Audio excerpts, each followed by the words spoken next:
Bem-vindo ao programa Manhã Literária, um programa promovido pela Escola Superior da Magistratura da Associação de Magistrados Mineiros, em parceria com o Odisseia Academy, uma escola online virtual dedicada ao desenvolvimento humano. No episódio de hoje, nós vamos falar de um autor muito conhecido e de um livro também muito conhecido, mas pouco explorado nos seus detalhes. Eu estou falando de ninguém mais, ninguém menos do que Daniel Goleman.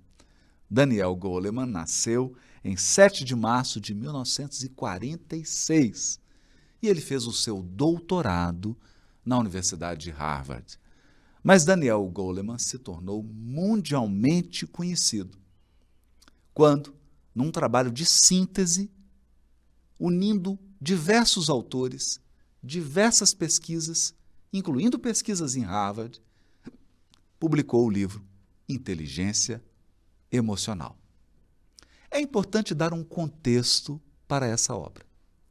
Desde o início do século XX, na Primeira, na Segunda Guerra Mundial, o exército norte-americano sempre demandou dos psicólogos alguns testes de inteligência. Foi nesse contexto que surgiu o famoso teste QI, Coeficiente de Inteligência. O que o exército queria era selecionar os melhores soldados, os melhores oficiais, aqueles com habilidades para se dirigirem à guerra. Portanto, depois de muitos testes, de muitas tentativas, chegou-se ao famoso teste QI. Um teste que mede, eu não sei se você já o realizou, mas é um teste que mede raciocínio lógico, raciocínio abstrato, raciocínio geométrico. Portanto, é um teste eminentemente matemático. O teste de QI investiga a sua capacidade de abstração, de lógica, de razão.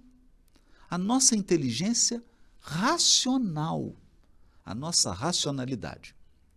E até meados do século XX, 1950, acreditava-se que a racionalidade podia tudo. Uma pessoa inteligente era uma pessoa matemática, lógica, capaz de argumentar de forma lógica, capaz de agir de forma lógica, capaz de tomar decisões como uma inteligência artificial. No entanto, os horrores da Segunda Guerra Mundial provaram do que são capazes as pessoas lógicas. A lógica nos legou a bomba atômica. A lógica nos legou os equipamentos, as armas de destruição em massa. A racionalidade nos mostrou nossa desumanidade. Inteligentes, mas desumanos. Racionais, mas impiedosos. Lógicos, mas insensíveis. A partir da década de 80, começam novas pesquisas sobre inteligências múltiplas, com Howard Gardner, cujo livro nós já comentamos aqui no Manhã Literária. E é nesse fluxo que surge Daniel Goleman. Daniel Goleman aproveitou inteligência emocional para fazer um contraponto ao QI, ao coeficiente de inteligência, que agora nós sabemos que é uma inteligência lógica, matemática. E demonstrou que as pessoas mais bem-sucedidas, e demonstrou isso valendo-se de inúmeras pesquisas feitas em Harvard, de que pessoas muito bem-sucedidas não eram necessariamente aquelas mais inteligentes e mais racionais. Em todas as áreas, em todas as profissões, as pessoas mais bem-sucedidas geralmente tinham características em comum, como empatia, capacidade de se relacionar, capacidade de liderar, capacidade de entrar em contato com as próprias emoções, capacidade de entender as emoções dos outros. E aí, genialmente, Goleman cunhou o termo inteligência emocional. E hoje, todo mundo utiliza, todo mundo fala disso. Não tem ninguém que não tenha pelo menos uma notícia leve sobre inteligência emocional. O que está em jogo aqui é que não basta a sua racionalidade. Não adianta você ser ótimo em retórica, em argumentação, se você não tem a capacidade de entrar em contato com as próprias emoções, se você não tem a capacidade de entrar em contato com as emoções dos outros.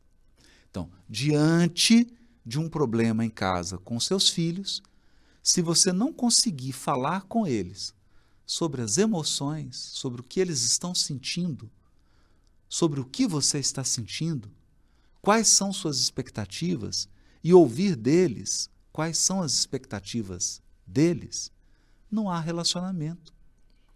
Porque você não constrói relacionamentos íntimos, estáveis, apenas com racionalidade. O assunto também chegou às empresas, chegou às instituições públicas. Grandes líderes são aqueles capazes de fazerem uma leitura emocional da sua equipe e de si próprios. Quando você não está bem, quando você está irritado, é o momento de você se recolher. Talvez não seja a hora adequada de você abordar certos assuntos, porque você não fará uma abordagem inteligente.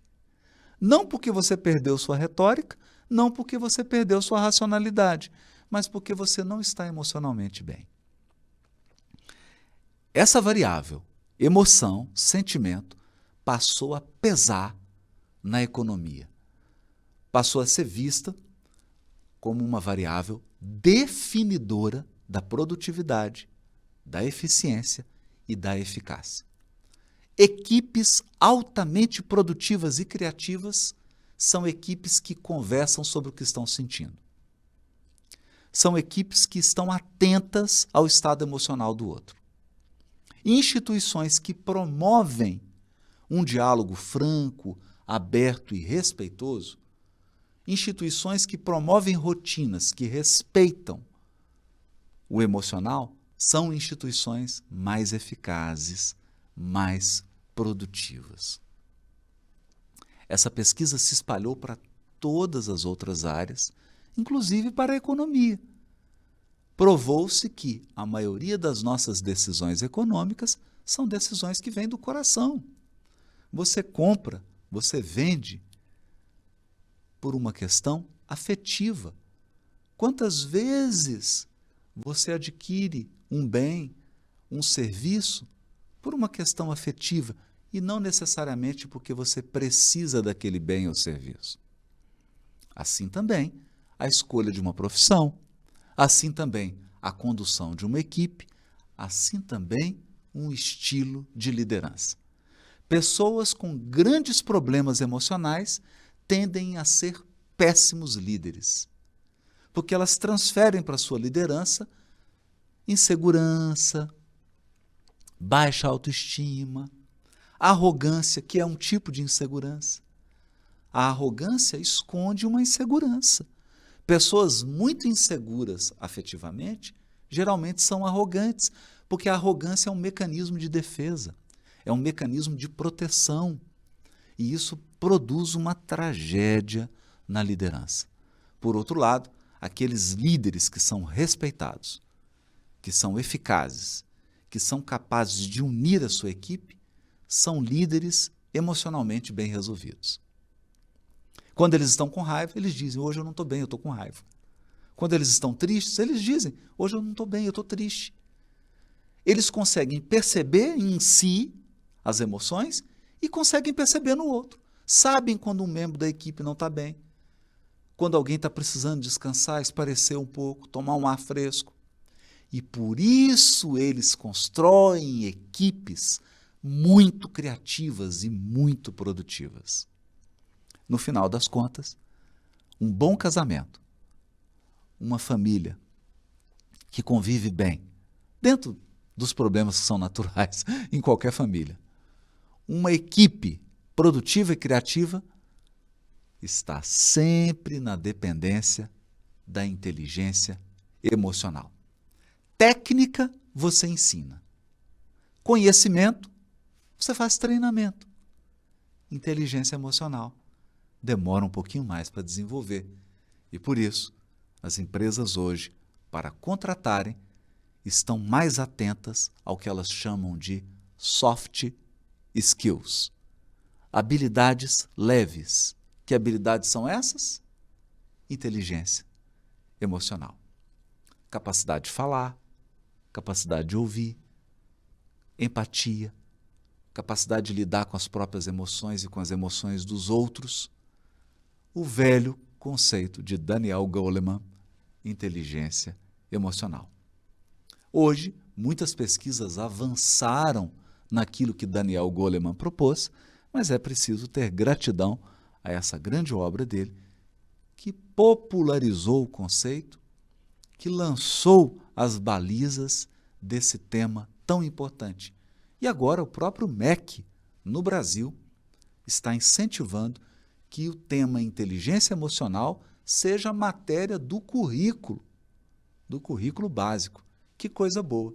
E é por isso que o Odisseia Academy, que está em parceria com a Escola Superior da Magistratura, o Odisseia Academy tem um programa de educação emocional, de inteligência emocional, entendendo que esse é o tema do futuro. No futuro, nós teremos seres humanos trabalhando com máquinas, utilizando a inteligência artificial, mas seres humanos com alta inteligência emocional, porque isso nenhuma máquina é capaz de nos proporcionar.